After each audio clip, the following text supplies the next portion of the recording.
సోమేష్ భూములపై సర్కారు ఆరా ఫార్మాసిటీకి కిలోమీటర్ దూరంలో 25 ఎకరాల కొనుగోలు రెవెన్యూ స్పెషల్ చీఫ్ సెక్రటరీగా ఉన్నప్పుడే భార్య పేర రిజిస్ట్రేషన్ పక్కనే సన్నిహిత కుటుంబానికి 123 ఎకరాలంట సోమేష్ కుటుంబానికి వారం తేడాతో వాటి రిజిస్ట్రేషన్ ఏదో మతలబు ఉంది అని చెప్పేసి ఒక ప్రత్యేక కథనం కనిపిస్తా ఉంది ఆంధ్రజ్యోతి దినపత్రికలో రాష్ట్ర ప్రభుత్వ మాజీ ప్రధాన కార్యదర్శి సోమేష్ కుమార్ ఆస్తుల చిట్టా వివాదం చెలరేగుతుంది.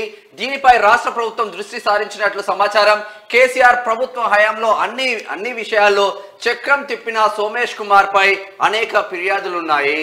మొత్తం మీద కథం పట్టి సోమేష్ కుమారే కాదు అప్పుడున్నటువంటి అధికారులు చాలా మంది కలెక్టర్లు కానీ తర్వాత వివిధ శాఖల్లో పనిచేసినటువంటి అధికారులు కావలసినంత అప్పుడున్నటువంటి సర్కారుకు డబ్బా కొట్టడమే కాకుండా వేల కోట్ల రూపాయలు ఆస్తులు పోగేసుకున్నట్టుగా క్లియర్గా సమాచారం ఉన్నది. తర్వాత దానికి సంబంధించి మొత్తం కూడా తవ్వినా కొద్దిగా అవన్నీ కూడా వెళ్తా ఉన్నాయి. అయితే వాళ్ళకి సంబంధించి ఏం చేస్తుంది ఈ ప్రభుత్వం అనేటువంటి దానిపైన అంటే అక్కడ రఘునందన్ రావు గారు అడిగితే అంటే 100% ఇది కేంద్ర ప్రభుత్వం ఆధీనంలో ఉంది కాబట్టి కేంద్ర ప్రభుత్వం కూడా చర్యలు తీసుకోవాల్సిన అవసరం ఉంది ఐఏఎస్ అధికారి కాబట్టి అని చెప్పేసి అంటే రాష్ట్ర ప్రభుత్వం చెప్తా ఉంది. అయితే మొత్తం మీద ఇటువంటి అధికారులు వదలడానికి వీలు లేదు.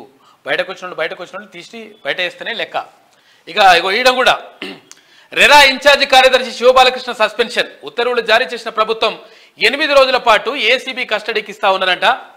ఇట్లా కొంతమంది అన్ని తవ్వుతుంటే బరాబర్ దొరుకుతా ఉన్నారు. దొరికితే తిన్నయ్యకి అక్కడమే కాదు తర్వాత ఇంకా పోగేసుకొని దాపెట్టుకొని తర్వాత చుట్టాల పేరుతో పక్కాల పేరుతో చేసుకునే అన్నీ కూడా మొత్తం తీసి అంతా కూడా ఆ విచారణ జరగడంతో పాటు ఆస్తులను జప్తీ చేసుకుంటూ తర్వాత వీళ్ళని జైలుకు పంపిస్తున్నటువంటి పరిస్థితి కనిపిస్తూ ఉంది. 100% జరగాలి.